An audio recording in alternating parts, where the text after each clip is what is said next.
Hi there, it's Michelle from CBD Sky, the Regional Director, having a chat today to you about what people write in and ask in terms of questions and answers that might not be so easy for everybody to find. Today, Natalie emailed me and asked me about Sjogren syndrome. She wrote, I have Sjogren syndrome and have heard some good things about CBD oil. Is there any information you could give me about it? Well, in response to Natalie's inquiry, we break it down in terms of pain and suggestions about how to take CBD oil. But bearing in mind, I'm not a doctor, and certainly there's no doctor's medical advice associated with CBD Sky and the products that are involved. It's always up to the consumer to do their research and make decisions based on that. So in response to Natalie's question, CBD oil can help with this particular syndrome by managing the pain. And this could happen because the major cannabinoids that is found in cannabis, as most of you probably know, have been found to be effective at lowering pain levels associated with various acute and chronic conditions. And this includes any autoimmune disease. Cannabinoids interact with the receptors CB1 and CB2 of the endocannabinoid system, the ECS, which in turn regulates the release of neurotransmitter and central nervous system immune cells to manage pain levels. Sounds pretty complex, but the results are simple. And always we start off with a low dose of CBD oil, and we start it off slowly. It's very, very important to do that. Otherwise, you can just be wasting the product. Research also suggests that CBD oil may continue, sorry about the phone call, to contribute to the regulation of the immune system, and I'll know better for next time, won't I? And prevent it from attacking as many healthy cells based on that. So turn this right down. Sorry, people.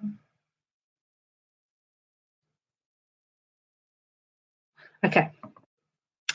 So back to the research. Research also suggests that CBD oil may contribute to regulation of the immune system and prevent it from attacking as many of the healthy cells that it would normally be if it wasn't being ingested. Acting on the CB1 and CB2 receptors, which is what the CBD binds to. I still haven't got that right, have I? Sorry, people, again. Acting on the CB1 and CB2 receptors, which are the ones that the CBD oil will bind to, some of which are also the cells that are found on the immune system. It stimulates a response. It suppresses the actual immune system from being aggravated and in turn giving us pain. Studies have shown that when cannabinoids stimulate the CB1 and CB2 receptors, cytokine and chemokine production is downregulated and T regulatory cells are upregulated. So that push-pull in the right way helps to determine how much pain has been suffered from within rather than a suppression from Western medication that we take to try and cope with life from external properties. CBD oil can also offer therapeutic benefits to this particular syndrome and the patients that have rheumatoid arthritis or lupus. Once again, we're talking about the autoimmune disease and everything that's underneath that big umbrella. So naturally, rheumatoid arthritis is going to be there, along with lupus, along with fibromyalgia, all sorts of things, I'm sure you know. Receptors CB1 and CB2 are involved in the mediation of pain caused by inflammation. So let's say these are the receptors and the pain's in here. So what those receptors do, they change how that operates for our signals, and it's mediating, saying, well, no, that's not going to happen. We'll just calm this down. will regulate the signals to the body. So it's not making sending out those signals saying, I'm in pain and increasing, which invites some sort of regulation traditionally to take that down. Rather, it's doing that from the inside, making sure that those it is regulated, modulated, and doesn't get to an unbearable state for the person that's suffering. So the pain decreases when we do something like that. The commencement of CBD oil is always recommended, and doesn't matter where you go across the board, the general consensus is low and slow. And I cannot reiterate this enough. I know when you're in pain, you feel like that you should just get the strongest strength of oil that you can get hold of. That's fine if you have already been taking oil and you've built up your body to accept that extra strength dosage. However, it's really not going to do anything, or people can say that they haven't really noticed a difference because they haven't started off nice and slow.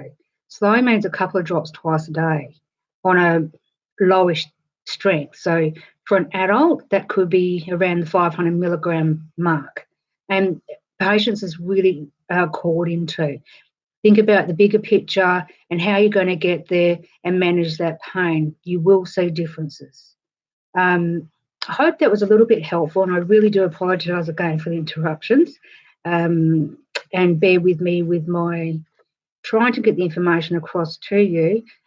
This information I have given you is referenced to research and studies. If you ever wanted to discuss that further, please feel free to email me directly at michellepea@cbdsky.com. Also, before I go, I'd love to invite anybody that has some other interests in the CBD oil in regards to any medical condition that they are suffering from, whether it's anxiety, whether it's coming from addiction, from opiates, whether it's back pain, etc. I invite you to get a YouTube happening, stream it up, and we'd love to see something from you. And remember, live life better with CBD.